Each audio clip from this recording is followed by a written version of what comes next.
At Brihat, our work is on three areas: cultural storytelling, Indian knowledge system based education, and leadership development. We believe that in the last year and a half, since we've come together as a team, we started producing some cultural content. We started looking at temple programs as an education mechanism. We started partnering with universities to take IKS to students.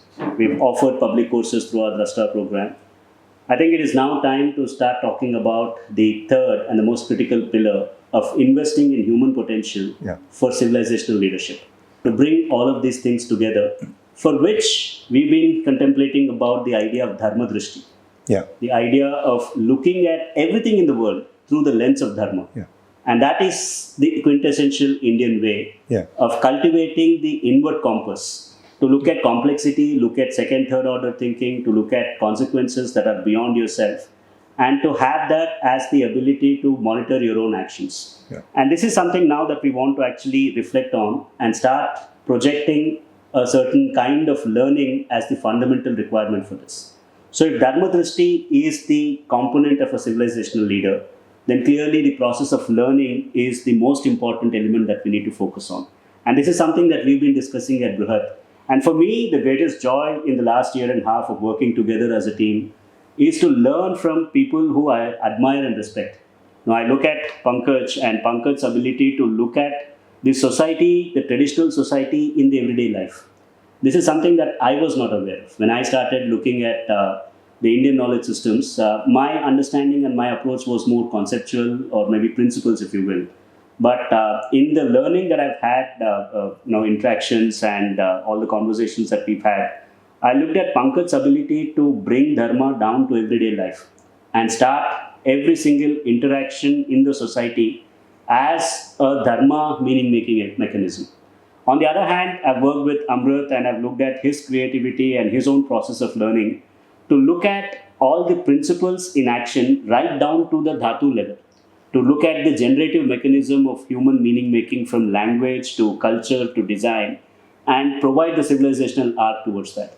So in this conversation, I want us to actually get forth towards that journey of mapping the building of Dharma Drishti in people. And that, I think, is the onset of our work in the third pillar, moving from culture to Indian knowledge system to actually investing in that human potential to generate the next set of leaders for civilizational work. I want to begin with you, Pankaj, to help us understand what gives you this ability to look at Dharma in the everyday life. You actually, over many, many occasions, and in many of your writings as well, it comes through very powerfully, the ability to look at the mundane and seek out the highest principle that the civilization has and bring out the civilizational design. So talk us through your own journey. And this is not so much about charting what we are, but it is about reflecting our own process to see where we are in that spectrum of Dharma Drishti and what we can offer as a potential learning method for anybody who wants to traverse this journey. So walk us through your own experience and how you reflect, and talk us through some of the things of your own learning process. I'll begin to answer this like I begin everything, with my Guru, at the lotus feet of my Guru, because that's how it all started. This is not an exaggeration or false modesty. This is how the truth is. And the more you realize the core of our dharmic civilization, the more you realize that it is the Guru Paramparā, it is the tradition which makes you brilliant and not the other way around. So this is not a formality, this is how it actually is. So when I stumbled upon the lotus feet of my Guru at the age of 18, it was a very young age, and I was not even looking for a Guru. I did not even know there was a Guru Paramparā in India. Of course, I had heard and read about it, but I had a very philosophical, conceptual idea of that. So people read books, people discover knowledge through scientific means and other means, and that's how they come upon ideas which evolve in their minds, and then they teach others, they create institutions. And that's how I thought, like a simple teacher and a student would be, so was my Guru. Was the Guru Paramparā. When I stumbled upon my Guru, then is when the ideas changed. But he didn't crash land the entire parampara on me like that. He was at first, and his way, like almost every Guru that I came in contact with later on, through books or personally, the way was he would see and perceive where the person, where the student is, what approach he is taking it from. He would tackle that, take it by horns, and first solve the queries and all of his worldview through that approach, and then he will learn other approaches. So at first I was at that time, as I like to say, a capital thumping Marxist. So it was a very rational world order, rational logical worldview, because that is what we were bred on. We thought that rationality and logic is the greatest and the only way to think, and all other things are superstitious, so to say. Any other thing is superstitious. So I had grown into that. So when I went to him, he first gave me all the books of Voice of India, and mainly the books of Sri Sitaram Goyalji, where he gives me a worldview of who we are not, Shatru Bodh, what is the character of all the civilizational enemies of Hindu civilization, and then he landed Sri Ram Swarup Ji and me, where I also learned who we are. He said that I start from Shatru Bodh, I start from knowing whom we are not, because you have very little idea of who you are. If I start from that, it will be a longer journey. It's easier to know first know yourself in terms of what you're not. So that's where he started me from. That journey went on for around a year or so. But then he started commenting on my lifestyle.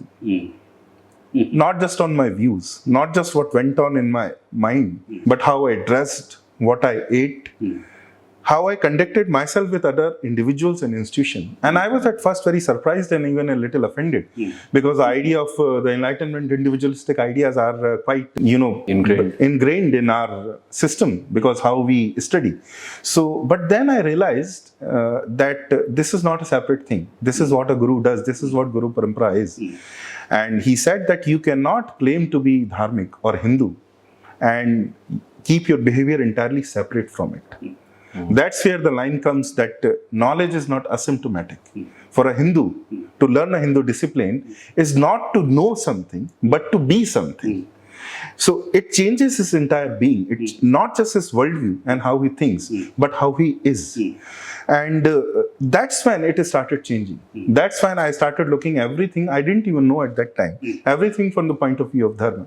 Because then he told me in brief that how do we think? The West thinks in terms of five senses in the mind, and we are the exactly diametrically opposite of it. Because we believe that when the five senses come in order, that's when the reality is veiled. And it is the chit, it is the mind which pollutes reality, which veils reality. So what do you do? The basic premise is knowledge is always there. We are the very swarup of knowledge. What is occluding that knowledge is the impurities that are on our chit. And so all you have to do, the knowledge is there. All you have to do is remove those layers of ignorance, remove those layers of impurities. That is done only through sadhana. It's not a conceptual exercise. It's not something we can do lying down in our bed, having all the comforts and luxuries that we are used to or we would like to have. That needs a certain rigor, certain discipline at a certain time, at a certain place, until we reach higher stages. Of course, there are jnanis who do not need any of these rules, but until then, we need all of that sadhana in a very particular way. In a very particular manner. So then he initiated me. Of course, that is not a matter of discussion, but he initiated me directly in sadhana in a certain sampradaya of Bharatvarsh of Guru Paramparā. And 90% of the discussion between him and me then after that was on sadhana and my lifestyle, how I conducted myself. So the process that you talk about started then. I don't even know specifically at what point in time that Dharma Drishti developed in me. I started doing sadhana, although being spectacularly unworthy of his grace and the rigor and discipline that he wanted from his disciple. So I was not, of course, not as particular as I should have been and as he wanted me to be. But just the fact that I did something under his guidance, believing it completely, actually must have started purifying my chitta to a certain level.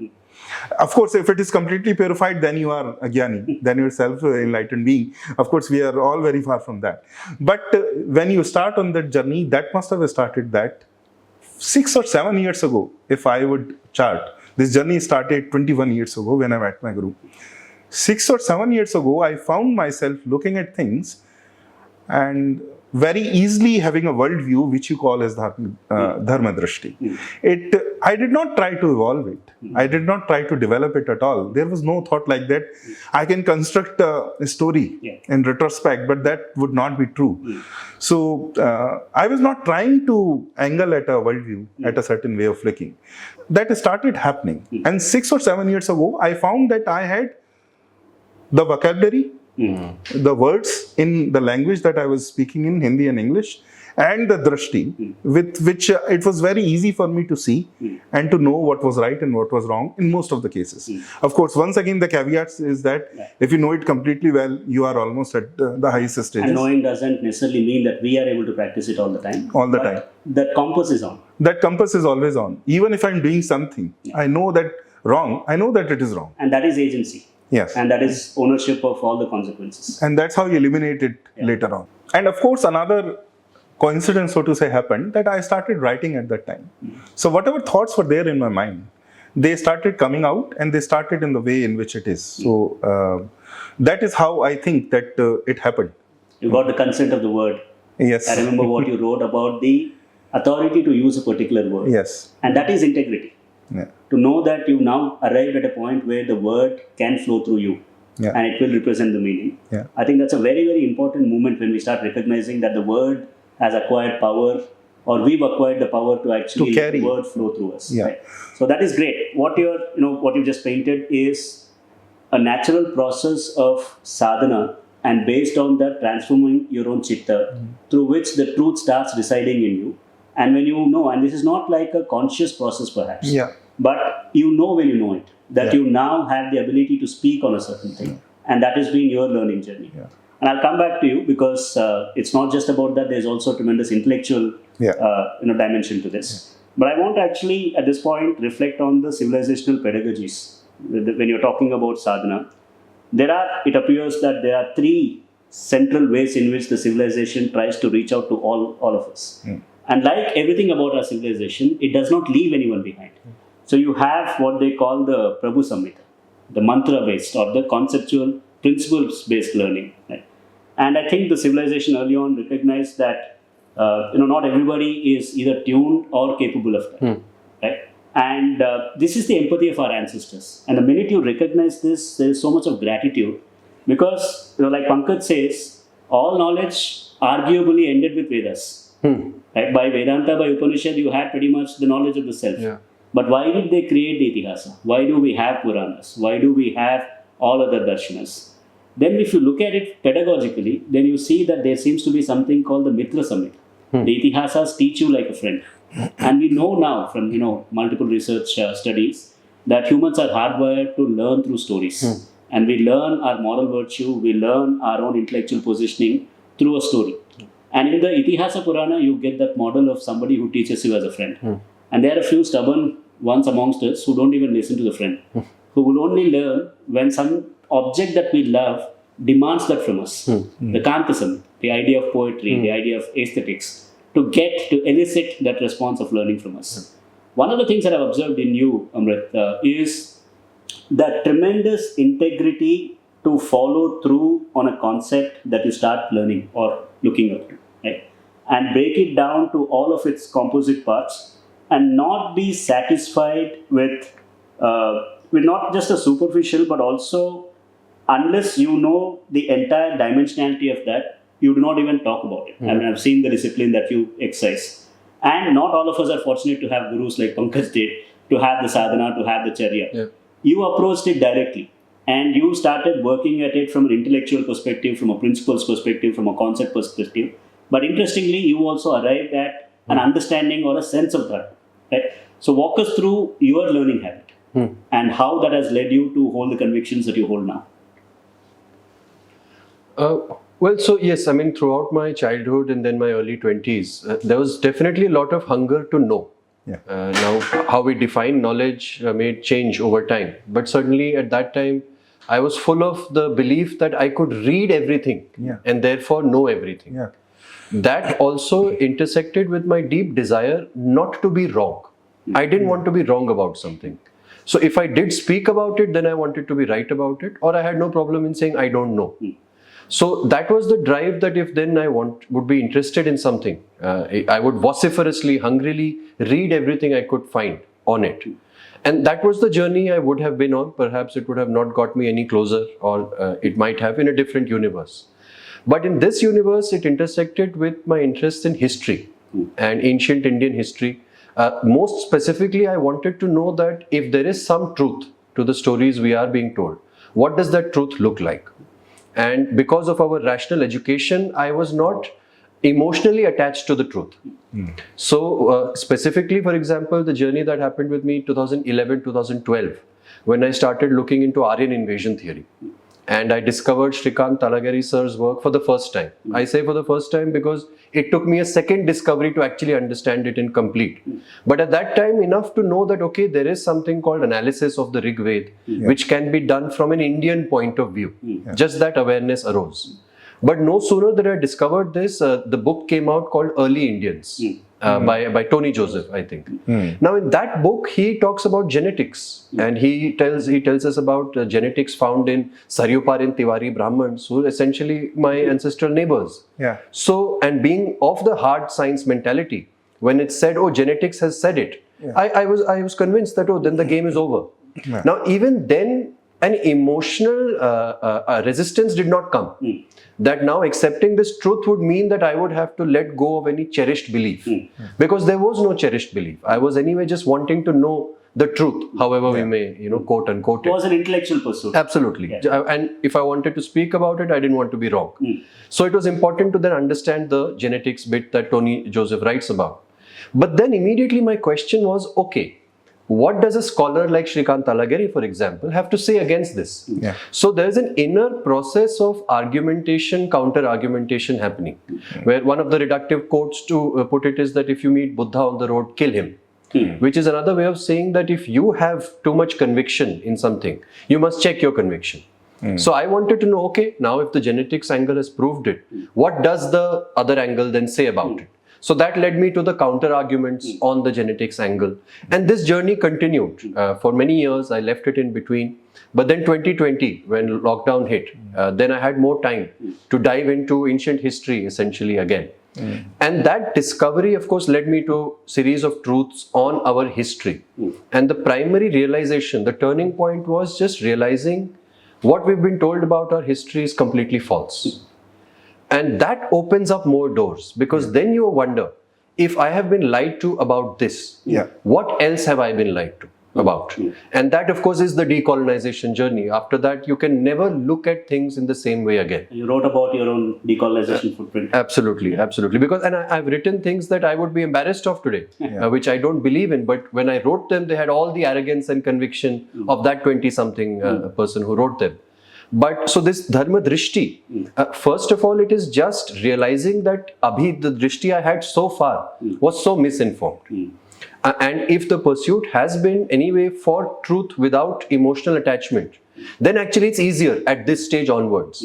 Because then you can now progress further without the opposite concern also, that am I getting too attached to this truth? Because you know for your own journey that yes, you are being led by whatever you think the truth is, not by any sense of chauvinism or resistance.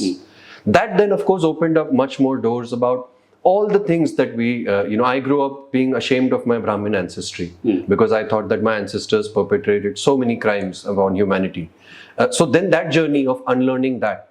So it just makes you realize how far from the tree you had blown away. And this Dharma Drishti development is, half of it is a ghar vapsi. And that ghar vapsi involves actually increasing humility. Because it's the realization that, wait, there is this immense pool of wisdom, of knowledge, of information. Everything I was hungry for. Physics is there, existential issues are there, consciousness is there. Even the most exciting consciousness books of the 21st century now don't cut it once you start even scratching the surface of things like Vedanta or the Upanishads. So that for me was my journey. And of course, yes, in my case, it was never a resistance to a guru, but yes, never an active seeking for a guru as well. There was always a sense that I can figure my way through this. Self-authoring. Yes, but till the point where it was intellectual. And there did come a point where I also realized things that, for example, your Guruji shined upon you, that then it goes into practice. So that realization that, wait, are you an armchair intellectual and therefore a hypocrite? Or are you at least seeking to be in practice what you now claim to know in intellectuality? So that, of course, is the journey that now has begun for me very recently. Just a greater awareness even for the deities, their presence in our lives. Those are things which the intellectual journey had not taken me through. But yet pursuing it with some degree of fidelity to truth eventually brought me back here, which is no surprise, because this is, after all, the ultimate truth. So if the journey is true, one has good chances of being led here. To add to what you said, to reiterate, even I was not looking for a guru. Like I said, I didn't even know there was a Guru Paramparā in the sense of Diksha or initiation. It was like I rammed into my guru, then it took me by horns. I was extremely wild in the sense of ideas, not in actions or something, but I was just uncontrollable. Nobody would, my parents, my family was incapable of giving me answers that I was looking for. For example, my father would just say, and I understood the wisdom of that sentence almost 15 years later, that we do this because it has been done for 10,000 years. So what is the logic of it, we would ask, because logic was pegged as higher. And he would answer, because we have been doing it for 10,000 years. And for me, it was insulting that, are you just a sheep or something? This is blind. Why are you doing something for 10,000 years? Now we read in Nassim Nicholas Taleb's works that it is actually even an effect, Lindy effective. And that's a greater thing than rationally arriving at something. But then Taleb was not there at that time. We hadn't read Taleb at that time. So I had this deep mistrust of the conventional answers.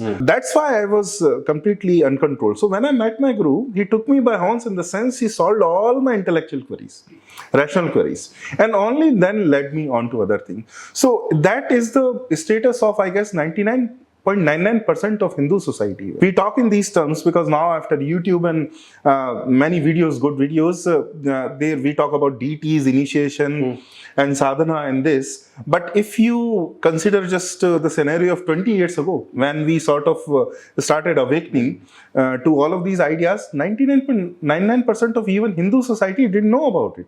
My entire extended family had no idea that something like this happened.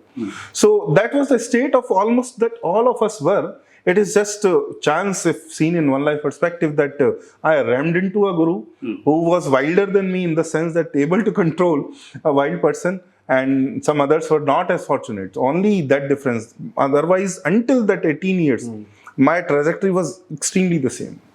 You're saying you're controllable now. So, By my guru. no, but I want to use this opportunity to reflect what I've learned from both of you and some of my own journey as well. For me, it was a mix of both. One was Charya, in the sense that religion was part of the upbringing. Like a lower middle class Telugu family was always there. So you did things that were already told to you. But then there was also the logical part, which was trying to find answers, and similar to your experience, the self-imputed intelligence that you're asking a smart question, so you are smarter than the people who are telling you. So that was, of course, there. I think all of us, when we were growing up, that's there. For me, I think because my career took me into a creative industry with game development particularly, I understood the power of compounded thinking when you combine different disciplines. I would say maybe from 2007-8 onwards, but definitely from 2010 to 2017. When you think about the power of design, when you think about power of art, technology, product, marketing. So during that time, my learning was anchored on the idea of mental models. It was mostly about how not to make mistakes. What is the best way to know your own cognitive process, so that you are a smart a dealer in the network of opinions. That was there for a long time, till the time I started looking at public policy as a student. Because then I realized that the heuristics are limited when you start looking at social and socio-cultural issues. You can't have an easy heuristic there. And there you need to get into deeper elements of culture, deeper elements of social, social factors. And then I began thinking that public policy has all the answers, because public policy claims to be a composite of all of these things. And of course, it has the ability to, blend all of these disciplines, design, anthropology, sociology, technology, and all of that. All of this are policy issues. But I was disillusioned with the way public policy was conceptualized and being taught. My concern was always learning. And when I looked at it, I don't even know when it started dawning upon me, but at a certain point in time, it was very clear that the way public policy education is being conceptualized and executed in India does not give you actually any reference of what it is to be an Indian. It excludes all of your central institutions of your civilization. If I think about our Indian civilization, the three great institutions that we've created, the family, the guru, and the temple. None of them have any kind of literature or exposure or acknowledgement in how you actually talk about public policy or teach public policy. So I was at this juncture where the mental models that helped me deal with the world of opinions in a business environment was sort of running out of shelf life. The idea of public policy itself, purely the way it was taught, seemed inadequate. And therefore, what do? It is at that time that I started looking at Indian knowledge systems. And of course, we've been following the political debate and how it was sort of, getting into a turf war situation, even within the civilizational sphere. And I was actually reassured. I was exactly like how you mentioned, that there is so much here. And this is true. This is intellectual. This is stimulating, and it is also elevating. And that is a great combination. Something that can stimulate you intellectually and elevate you morally. That is the combination. When we talk about Indian knowledge systems today, the moral and intellectual conviction is because you came into it with all the questions. And you found that there are people who've answered all these questions and more. And you discover it from many dimensions. You look at it from Kavya, you look at it from Itihasa, you look at it from Nyaya. A logical discipline, a darshana, which is also saying God exists. That is just a mind-blowing thing, that Nyaya, through the series of logical arguments, says there is God. Right? So this is the kind of fullness that I experienced once you started looking at Indian knowledge systems. And it also then transformed. It was at that point in terms of just a knowledge system, so there is a tradition of knowledge. It was still at that point intellectual. It is only when life experience sort of hits you on the head, then you start realizing that that is not enough. Right? There are some things which are beyond all of this. And that is when the dimension that you're talking about, right? The dimension of beyond the senses, and starting to look up the entire journey as something that is being guided by a higher force. It's not to stake a claim that we have knowledge, right? But just that astha, just that belief that is there, and there is reciprocity the minute you start accepting it and doing it, right? So for me, Dharma Drishti now is sort of through the embers of some kind of business exposure or professional management exposure to the idea of mental models and cognitive fallacy-based, thinking, to the idea of Indian knowledge systems, to finally understanding that Indian knowledge systems is all about God's first. All of this, right? There might be any kind of intellectual exercise that explains this, but it begins with what the traditional scholars tell you as Adrishta. That Adrishta is the fundamental basis of our creation. And that is a leap. And that leap means that you need to overcome your ego. That point that you're making, that at that point, it's not just an intellectual exercise. It gets into the realm of actually going with that flow. Right? And it can be described, I think, in many ways. But logically, I think all of us have come to the same point through our own different journeys. Pankaj, tell me about your ability to locate and locate Dharma in the everyday life. So we've only spoken about our personal journey so far. But what I see in your writing, what I see in your all of your arguments, it was a moment of unlearning for me, because up until I met you and I started listening to you, the idea of a traditional society was very different for me. And I think it's true in most of our minds that the word tradition conjures something that is archaic, something that is not mainstream, something that is there practiced in a silo. But you actually reframe tradition for me in the everyday life of society. When you talk about traditional society, mother-in-law and daughter-in-law do this. That is not how I conceptualize traditional society. So when did you start discovering Dharma and Dharma Drishti in the normal everyday Hindu life? So as I see it now, the first things that started developing consciously in my mind of what you now named as Dharma Dṛṣṭi, the first book that he gave me to read was of Sri Ram Swarup Ji, was Hindu View of Christianity and Islam. So in that very short book, it is composed of two introductions that he gave of two biographies of Prophet Muhammad that Voice of India republished. And you would not even believe that forewords to biographies of Prophet would have that deep Dharma Drishti that Sri Ram Swarup Ji exudes. And that's the greatness of Sri Ram Swarup Ji. That he, in 80 pages, gives you Shatrubodh of what you are not, and Swayambodh of who you are, where do you see from, and what are you looking at. Both that in such a short frame. Because his framework is Yogic Chitta Bhumis, where he starts from that all this happens on a different level, which is adrashta, as you say. We are seeing only the manifestation, not the cause. The cause it is at a very different level.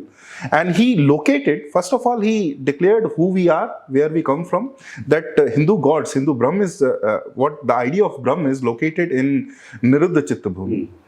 And then there is Ekagra Chitta Bhumis, in which are saints and seers, all the knowledgeable Brahmins and other pursuers of seekers of knowledge were located in. And then he talks about Kshipta and Vikshipta Chitta Bhumis. So the deities of ideologies which want to destroy all other sects, he located them in the Kshipta and Vikshipta Chitta Bhumis. So in one stroke, he recognizes their existence and locates them in a Hindu worldview. So that was a very conscious Dharma Drishti. Then what happened with me personally was, when you see Dharma, when you start knowing about Dharma, and when I looked at society, the moment that principle sunk into me, that Dharma is not just knowledge, it is action also. It is being. It is not knowing only, it is being. So then I started seeing it everywhere. For example, when I reflected on my grandmother and how she would conduct an entire day. So for example, I thought of how she would wake up. She would wake up first thing in the morning. The first thing that she did, and in an order, was first of all go to lavatory and then do the daily necessities. After that, daily ablutions. Only then she would enter the kitchen. Before that, the kitchen would not open. Before that, she would offer quick puja in the mandir. Only after purifying herself and offering prayer to the deities, she would enter the kitchen. And the process that she did, after that she would stoke the chula and then LPG gas also. And the first nivala, the first core of that morsel of food, she would offer to the gods Agni itself. Then she would take the food, offer it to the deities in the mandir. Then to the Pitra, the ancestors that are immediate to us, and then to all the collectivity of our ancestors. After that, she would go out in the garden, seek a cow to give a roti to the cow, then to the dog. The flour that was there in the pot, she would put for the ants to eat. So even the insects were incorporated into the worldview. And then she would tend to the plants. After that, she would come down with the family and then eat with them. In this worldview, the Pancharana, you can see that they were all there. The rin to the deities. And this was everyday behavior. This was everyday behavior. You cannot never escape or miss it. This was not something to skip. It is like breathing. For her, it was like breathing. There was no question of escaping it. It was not a matter of choice. There was no agency or choice involved. It was in her very behavior. The rin to the deities, the Pancharanas of the classical Hindu cosmology, rin to the deities, rin to the seers, rin to the Brahmins, rin to your fellow ancestors and to the entire nature and the rest of the world. And you just, the act of cooking and eating, 1.5 hours of that, and the entire rin, Pancharanas, you could see in that. Now, the idea comes of, and once you start looking at it, how we imagined space, how we imagined time and routine. For example, everything rotated, especially in our home, because it was built in an open space. There were 3 rooms and 3 gardens. Everything revolved around the tulsi plant at the center of the house, which she knew as Brahmasthana and even called it. That's why I say that she was the most educated person that our family ever produced. After that, it was a fall. And nobody ever could match up to her grace and knowledge. Although she never went to school beyond 4th standard. And yet all the deepest ideas of Dharma were in her behavior. This is what Dharma Drishti is, because how does an illiterate woman know about the deepest secrets? So because that's how in 1947 and 50s we suddenly woke up to the fact that we were 90% or 85% so illiterate. So that's why quote unquote illiterate. And she knew about the deepest secrets and even the terminology. That is also the beauty and ability of Sanatana Dharma, to take the highest ideas and take it everywhere. There is nothing more democratic than that. Either you take an idea through a very totalitarian manner, in which you impose it on everyone through force, violence, armies, or you go the Sanatan way, that you ensconce those same ideas again and again in stories, and then circulate it through itihasas, through Puranas, through Upanishads, through roaming mendicants who go to every nook and corner of Bharatvarsh and spread those ideas everywhere. So the center of our home especially was Tulsi, and she knew it as Brahmasthana. Everything would happen. She would do a pradakshina. And at that time people traveled not that much. She spent almost her entire life in a single place, and she would go around the Tulsi, and she told us that this is the entire universe ensconced in this plant. And if you go around that, you are going around all the Char Dhams, all the Jyotirlings, all the Shakti Peeth. So for that, Pind mein Brahmand, what we talk about, it was there in the practice. The lavatory was on the exactly opposite, if I observe now. At that time, I didn't realize it. But it was exact at the opposite end of the kitchen, because it's a sacred activity and that's a completely different activity. They talk about patriarchy. In our home, men never entered the kitchen to cook, because they cleaned the lavatory. And she made it a law, my grandmother, that no woman would ever, not even her daughters-in-law, would ever pick up the brush to clean the lavatory. And when we simply asked, and her answer was, because we cook. So you do this. And it was very clear that how there was a hierarchy within the family in which this was happening. So once you start seeing that, once you start very intellectually with the idea of Sri Ram Sarupji, that how the yogic Chitta-bhumis are there, and how the entire civilization is there. When my Guru consciously ingrained into my mind that Dharma is not something to just know, it is to be also, and no aspect of your personality can be divorced from Dharma. So that conscious ingraining again and again and again, that Dharma has to be everywhere, Dharma has to be everywhere, which just gave me the eye of Dharma Dṛṣṭi. My Guru also describes the kind of Gurus in which he says that one kind of Guru drills the truth into your mind until it reaches, even no matter how thick your skull is. So for the thick-skulled students like me, he would just keep hammering it every single day. The way was, all of his students, he did not have many. We would arrive at 7 in the morning, keep sitting there until 10:30, 11 in the night, eat there. If there was, when he took some rest, we took some rest.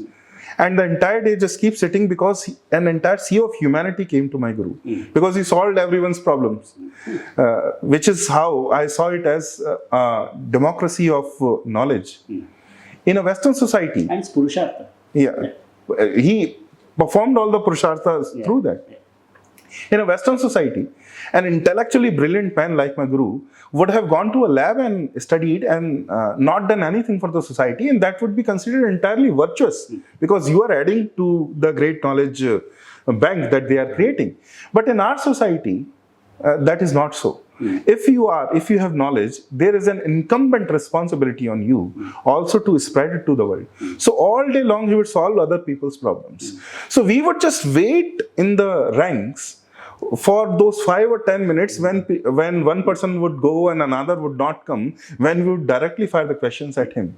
And at that time, at first, it was also frustrating for a few of us that we only got around 1 hour in a span of 15, 16 hours. But now I realize it is just watching that dharmic process every day for 14 hours a day, just watching without questioning.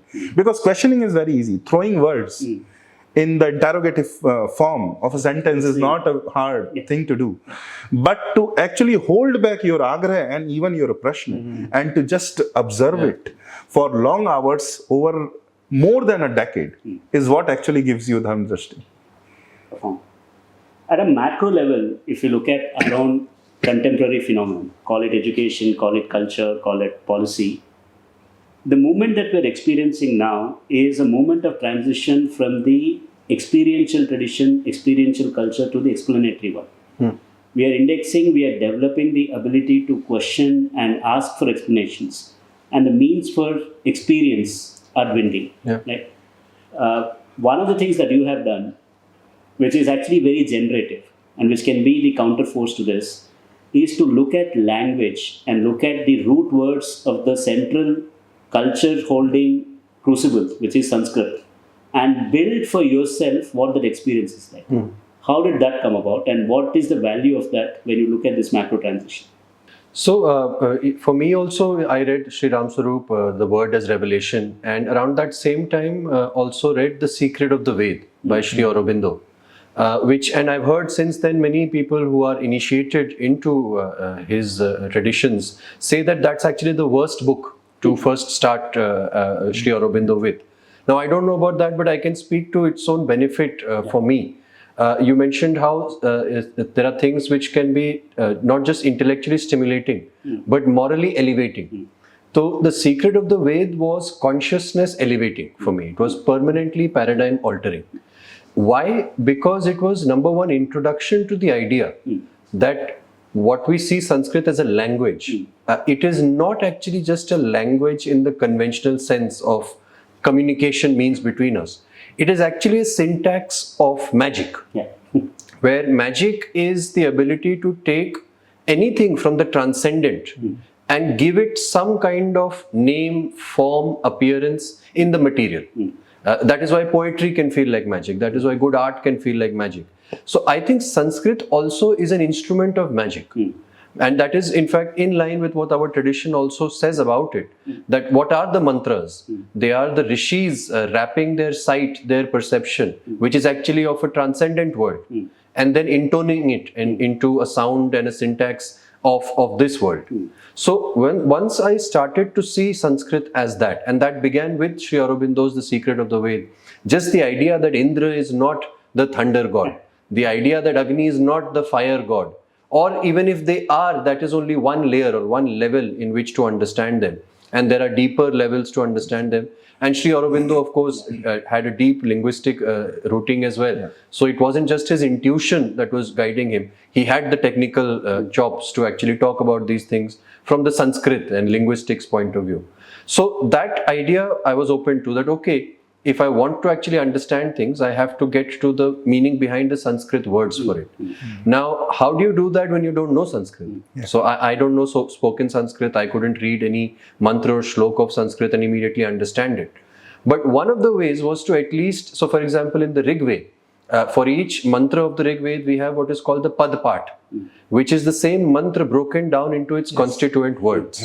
So if you have the Pad Part, you at least have one step where this seemingly arcane looking obscure mantra, now you have a list of words that make up this mantra. Then armed with a dictionary, you could actually look at what these words mean.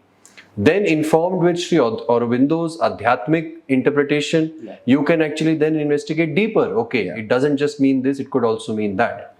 And then having discovered Sri Panini and his Dhatu part, just the early investigations I made into it, where simple things like Rit or Sat and what they mean or what the roots mean, Bhu, from which comes Bhumi, the Bhautik, which is actually being, so coming into being, going out of being.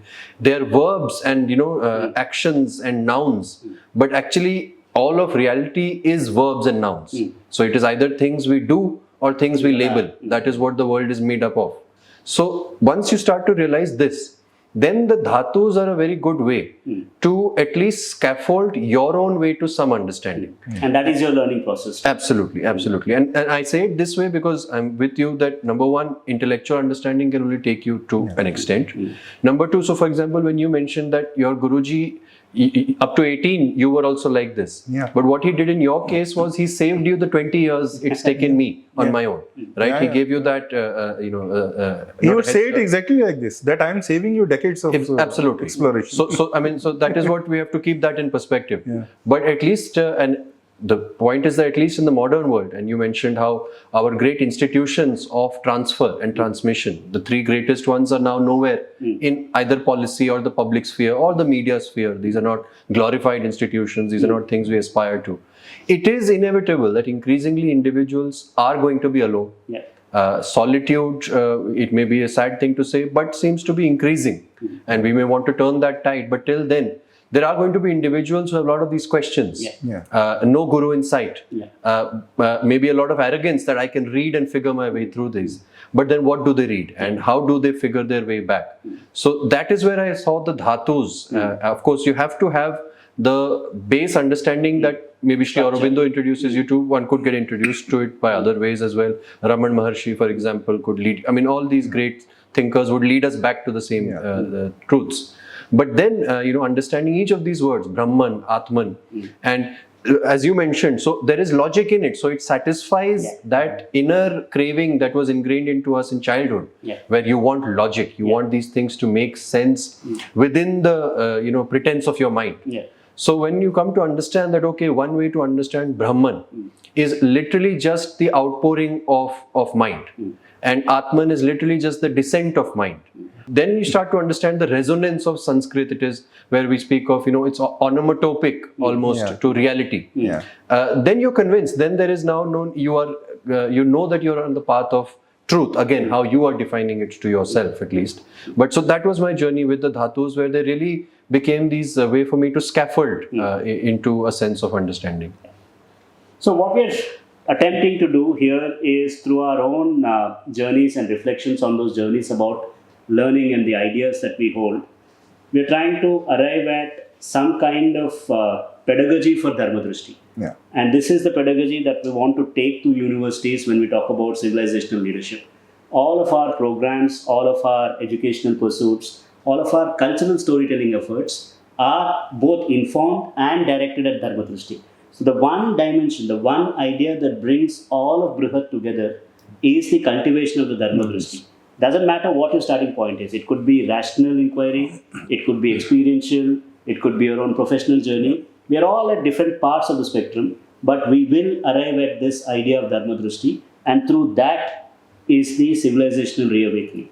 There is no other way unless you invest in human potential and by very, very specific interventions, actually imbue the Dharma Drishti into people. That is when you start talking about the scale, the idea of systems, the idea of policy. All of that comes from enlightened human beings, but from our definition, which is Dharma Drishti. One point I would like to add to that also, though, it's important to keep in mind that it is not me arriving at Dharma Drishti in the sense of that ego and intellect that, okay, I have now discovered this and come to, and therefore it is true. Like you said. I have in fact been brought to it. And there's a key difference in approaching it in these two ways, because in the first way, we may then we run the risk. Arrogate to ourselves the ability to dissect and slice and select dharma. That I will be able to, separate what is not good in dharma. I will be able to reform what is outdated in dharma and so on. But that's not the drishti we are talking about. And that is not Dharma Drishti. That's not Dharma Drishti, yes. So what we've tried to do maybe in the last 45 to 50 minutes is throughout the reflection of our own learning journeys and a sincere attempt at tracing back our journey of how we arrived at the moral and intellectual convictions we have, try and develop and advance the idea of Dharma Drishti as the fundamental pedagogy that we need to all internalize, and whether it is cultural storytelling or Indian knowledge systems or civilizational leadership, it is about that human potential capable of holding this Drishti. And this will be our effort. This is what we are trying to focus on. Whether we talk about IKS in universities, whether we're looking at storytelling, Our entire effort is anchored on advancing Dharma Drishti, and we will have more conversations and share more learning around this. Thank you.